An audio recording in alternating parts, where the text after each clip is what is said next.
രാവിലെ കുളിച്ച് വിളക്കൊക്കെ വെച്ച് കഴിഞ്ഞപ്പോഴത്തേക്ക് ഞാൻ വിചാരിച്ചു ഇന്നലെ വെട്ടിയിട്ട പുല്ലെല്ലാം അങ്ങോട്ട് കത്തിച്ച് കളയാന്ന്. അങ്ങനെ പുല്ല് കത്തിക്കാൻ പോയതാണ് കേട്ടോ. എൻ്റെ പൊന്നോ, എല്ലാം കൂടെ ആളി പടർന്നതാ മേലോട്ട് പോകുന്നു. അപ്പം നമ്മുടെ മേളിൽ ചന്ദ്രമാമൻ ഇരിപ്പുണ്ടായിരുന്നേ. അതേ ഓർത്ത് കാണും. എൻ്റെ ദൈവമേ, ഞാൻ ഇവിടെ ഉള്ളപ്പോൾ ഇത്രയും വെട്ടം താഴെയോ? ഇതെന്ത് മറിമായോ എന്ന്.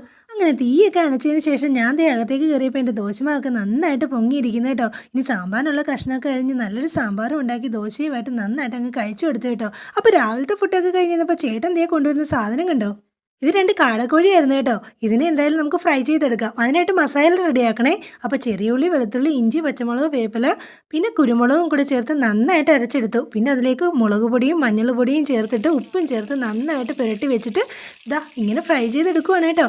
അങ്ങനെ 2 വശം തിരിച്ച് മറിച്ചിട്ട് ഫ്രൈ ചെയ്തെടുത്തതാണേ. അപ്പോൾ ഫൈനൽ ലുക്ക് ഇതാ ഇങ്ങനെ ഇരിക്കും. അങ്ങനെ ഇതിന് ശേഷം ഇത് നന്നായിട്ടൊന്ന് കഴിച്ചെടുക്കാം. നമുക്ക് ചപ്പാത്തിയുടെ കൂടെയോ ചോറിൻ്റെ കൂടെയോ ഒക്കെ കഴിക്കാം. എന്ത് ടേസ്റ്റാണെന്ന് കഴിക്കാൻ, വെറുതെ കഴിക്കാൻ നല്ല സുഖമാണെന്നേ.